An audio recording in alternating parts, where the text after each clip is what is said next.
La belle histoire de ce journal est une histoire d'amour et elle commence dans une déchetterie. Cette semaine, plus de 200 lettres ont été sauvées de la benne à Saint-Jean-d'Angély par une jeune femme émue de découvrir qu'il y avait des mots d'amour adressés à une habitante des Deux-Sèvres dans les années 40. Elle a donc lancé une enquête sur les réseaux sociaux pour retrouver ses descendants. La suite, c'est Anastasia Nicolas et Marine Nadal qui nous la racontent. Ces lettres d'amour écrites par son grand-père pendant la Seconde Guerre mondiale, Alexis aurait pu ne jamais les lire. Hier, j'ai rien eu de toi, alors rien de plus à te dire. Je termine cette lettre en espérant avoir une aujourd'hui de toi. Je t'embrasse bien tendrement, en espérant que ma lettre vous trouve en bonne santé.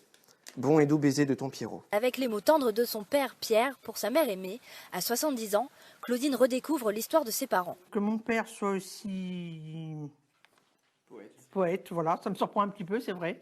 Et que ma mère les ait conservés, non, ça me surprend pas. Jamais je me serais imaginé, si j'avais pas vu ça, qu'il pouvait y avoir tant de petites choses, qu'il pouvait y avoir tant d'amour entre mes parents. Près de 200 lettres, un trésor que la famille a pu récupérer grâce à Cécile. Les lettres, elles étaient destinées à finir dans cette benne à papier, parce qu'en fait, elles étaient au milieu de plein de journaux, donc si on n'avait pas trié, elles auraient fini avec les journaux dans la benne à papier. Des courriers perdus dans le grenier de l'ancienne maison d'Aimé, tout juste vendus. Cette jeune femme au cœur tendre les a sauvés. On était un peu intrigués et au fur et à mesure, avec ma collègue, on a regardé, on s'est rendu compte que les lettres dataient principalement de la Seconde Guerre mondiale, donc entre 1942 et 1945, et qu'elles étaient toutes adressées à la même personne. C'est mon côté sentimental qui a pris le dessus et je me suis dit c'est impossible de les jeter. Comme une bouteille à la mer, elle publie un appel sur les réseaux sociaux, largement relayé. En quelques heures d'enquête seulement, elle retrouve un membre de la famille d'Aimé.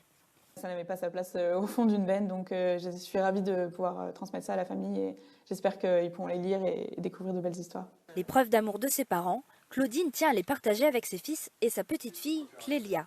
Ça fait plaisir parce que je me dis que du coup c'est comme s'ils étaient avec nous. De longues heures de lecture s'annoncent pour eux, pour faire vivre les souvenirs d'une histoire d'amour qui résiste au temps.